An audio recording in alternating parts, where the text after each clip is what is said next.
It all began in civics class, when the students were choosing topics for reports to be done in 2 weeks. Jim Candler waited until the teacher came to the subject, should labor unions be required to incorporate? He chose this topic because it sounded like one that would be interesting to investigate. Naturally, such a report calls for a good deal of study. And this is the story of how Jim, who was no more fond of studying than anyone, makes it as easy as possible for himself by studying in the right way, the most practical way.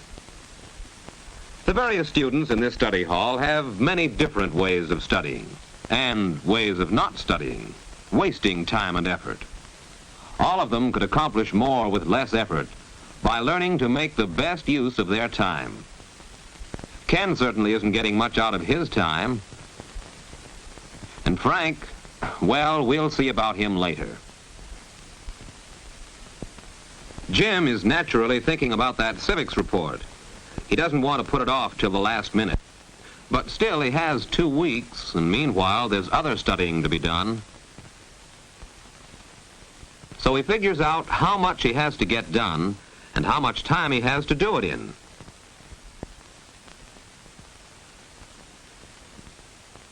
Then he decides how long to spend on each assignment.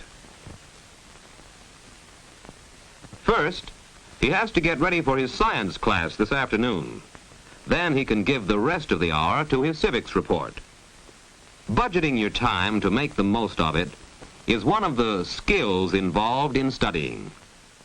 These skills can be developed and improved, just as the skills involved in playing baseball can be developed and improved by paying attention to them and practicing them.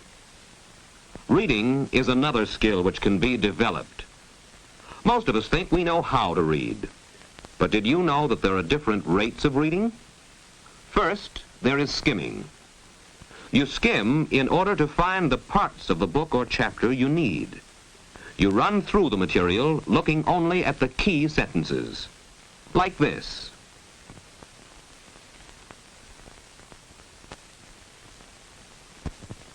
The second rate of reading is rapid reading. You use this rate when you want to take in the large idea is generally about. Third, there is careful reading. Reading slowly in order to understand thoroughly each idea expressed by the writer. In careful reading, you take time to stop and make mental summaries of what you've read.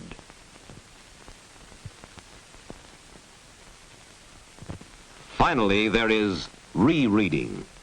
Reading the same material again to fix it in your mind, to relate it to other things you know. The rate of reading you should use depends upon the purpose of your reading and the nature of the material you are studying. Practice will improve your skill in adjusting the speed of your reading to your purpose in studying. Now, the 15 minutes Jim allotted to science are up. He's ready for science class, and he can start work on his civics report. This calls for skill in organizing his work so that he can make the most effective use of his time and effort. First, he thinks out all he knows about labor unions and incorporation and writes it down. But some things he's not sure of. So he decides to make another list, a list of the things he does not know. These are the questions to which he must locate the answers through study.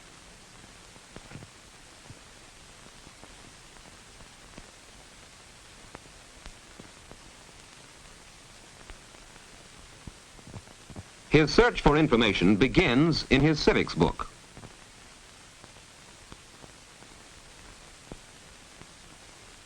First, he goes through the table of contents to find the chapter on labor problems. Then he skims this chapter, looking for material about labor unions and incorporation.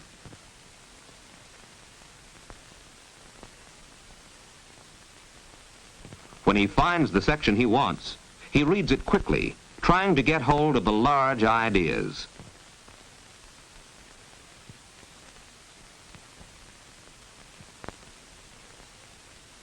Then he finds the paragraphs relating directly to his topic, and he reads these slowly and carefully.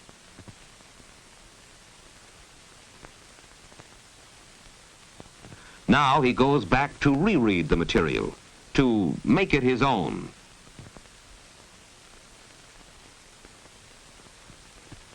Jim has made good use of his time and good progress in starting to study for his report. But Frank is still buried in the same book.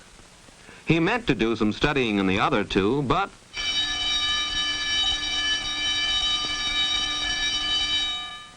Jim has worked no harder than Frank, yet he's finished his work because he planned it carefully.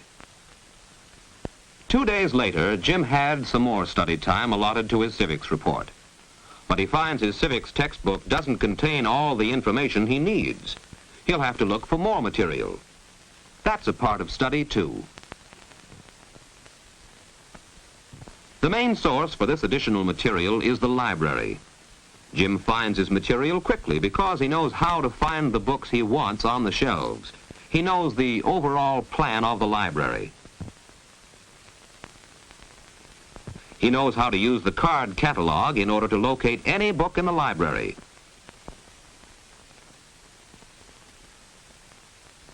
He knows how to use the Reader's Guide to find material in magazines and other periodicals, and the standard reference books for general material.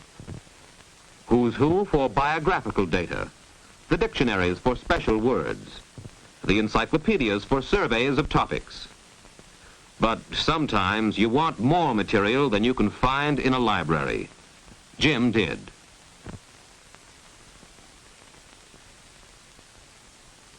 He decides to visit a lawyer who he knows can answer some of his questions about incorporation. Firsthand, no matter what topic you're studying, book material can always be supplemented in this manner by personal interview and by writing for information to appropriate government and private agencies. For his report, Jim has written to the National Labor Relations Board. By the time he gets the answer to his letter, he has completed his other research. Thus, he has located all the material he needs for his report. He has allotted himself a full study period for writing the report, so that he won't be rushed. Jim is no wonder student, and studying is not his favorite occupation, but since he has to study, he has made it as interesting and profitable as possible by developing his study skills. We have seen some of these as he prepared his report. Skill in reading at the proper rate to suit his purpose. Skill in organizing his work. And skill to do more work in less time with less effort by practicing sound principles of how to study.